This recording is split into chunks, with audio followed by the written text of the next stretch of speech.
So let's say you just unearthed a treasure in your basement, a beautiful piece of vintage audio equipment, an old computer, an old video game system with a whole bunch of games, and you're really excited. You think you might sell it. Or let's say that you're kind of getting interested in old video games. Maybe you've been watching this channel or other channels and you're like, I want to play those. But it's really hard for a beginner to figure out exactly what something should cost when they sell it or when they buy it. There are a couple of websites on the internet that will help you with this process. Today I want to look at a vintage audio website that I think is excellent. It's called HiFiShark.com. And I want to look at the differences between that and a very popular video game pricing website called Pricecharting.com. We'll go over the merits and demerits of both. And hopefully in the end, you'll have a place to start if you're thinking about buying or selling vintage anything. Before we get started, I want to talk a little bit about the difference between a global selling site like eBay and a local selling site like Kijiji, Facebook Marketplace, Craigslist. Global selling sites, because they're global, have way more potential customers using them. That tends to drive the prices high. Local selling sites have way fewer potential customers. They're local. You gotta be living in the city where the thing is to go pick the thing up, so the pricing tends to be lower on these websites. What I love about the website HiFiShark.com is if I'm looking for vintage audio equipment, it'll give me a great cross-section of both global selling sites like eBay and local selling sites, which for me include Kijiji, Facebook Marketplace, that kind of thing. So let's say I'm looking for a Thorens TD160. I enter that, and at the top of the next page, I can see the different models listed at the top. I can just click on one model if I want to isolate my search to just the Mark I version or the Mark II version or whatever. I can also select between expired or sold listings and live listings. The first thing I notice when I look at these listings, there's an awful lot of eBay auctions where the asking price is a little on the high side. Now, some of these are high because the TD160 has been incredibly modified. The work that's been done on them is worth a high price, so that's why they're asking a high price. But even the ones that have been left untouched, the price is certainly higher than the price I paid for mine. But you have to think about what this seller is experiencing in the sale of this TD160.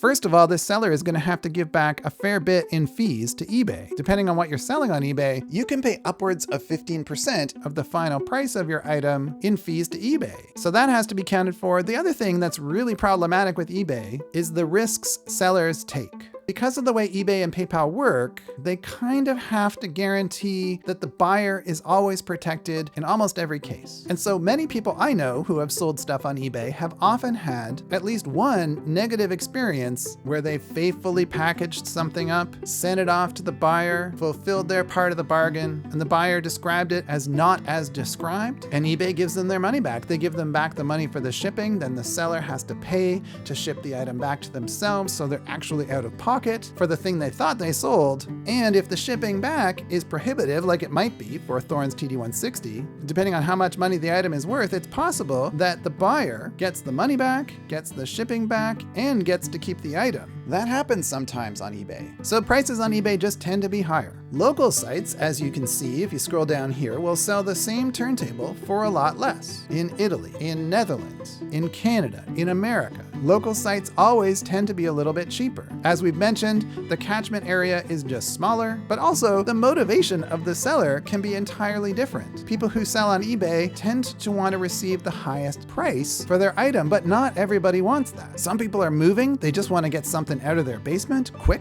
They want something for it, but they're willing to take less because they just want to be done with it. Those kind of sellers tend to sell for a lot less. And the thing that I like a lot about HiFi Shark is it gives you a really good vantage point on people who are selling in smaller local markets for less and people who are selling in global markets for more. But at least you know in each market all around the world, big and small, what the item you're interested in sells for. The more data you have, the better your idea of the market will be. So you guys over in the audio world have this great tool, but what about video games? Those are collectible too. Oftentimes video games and records sell in the same store? How do you figure out what the worth of a console or a video game should be if you've never done it before, whether you're buying or whether you're selling? This week, as you can see by the date on the price tag, I bought this video game. It's an Xbox game. It's about 20 years old. It's a fun game. It's not the most rare Xbox game, but it is a pretty fun one and somewhat coveted. As you can see on April 19th, 2023, the price of this game was set at $19.99 Canadian. That's about 15 bucks US. That's a pretty good price considering it's in a video game store where prices tend to be a little bit higher. If you look underneath, you can see there's another date, a previous price tag.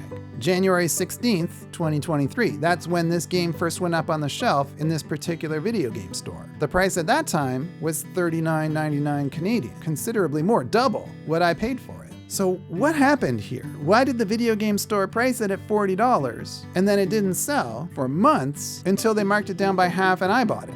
How did they get the pricing so wrong? Well, for that, we're gonna have to figure out what the pricing ought to be. So what do? If you're interested in vintage video game stuff, is there a site like HiFi Shark for video games? Pricecharting.com has become one of the most popular sites on the internet for pricing video games all around the world. It gets discussed a lot. So let's put the name of this game into the search bar here and see what we get. I'm gonna click on the Xbox NTSC version, and as you can see, an awful lot of listings show up. They are all eBay listings. All of them. There are 30 of them here. And it has aggregated all of the prices of these sold eBay listings, complete in-box sold eBay listings, and it has come up with a price of $27.86. My copy of this game, the one I bought for 20 Canadian dollars, is also a complete in-box version of this game, and it is in excellent condition. So you would think I would look at this price and say, well, that's the price, $27.86 US dollars. As you can see from the volume, one sale per day. That's quite a lot of sales. Every day on eBay, this game, in condition like this or maybe worse, sells on average for about $27.86 US, which is just under $40 Canadian, which is probably why the video game store listed it at $40. They basically took the price charting price, stuck it on the front of the game, put it on the shelf. Why didn't it sell? Well, as you know from our HiFi Shark experience, there's a whole other market, a much cheaper market, especially for video games, especially for Xbox games. These games are only 20 years old, and a lot of people still have these games in their basements. Some of them want to get rid of those games. It's totally possible and completely feasible that you will come across someone on Facebook Marketplace or Kijiji in the catchment area of this store who would be willing to sell you this game for $20, maybe less. What's not represented in the price charting price? Local selling sites.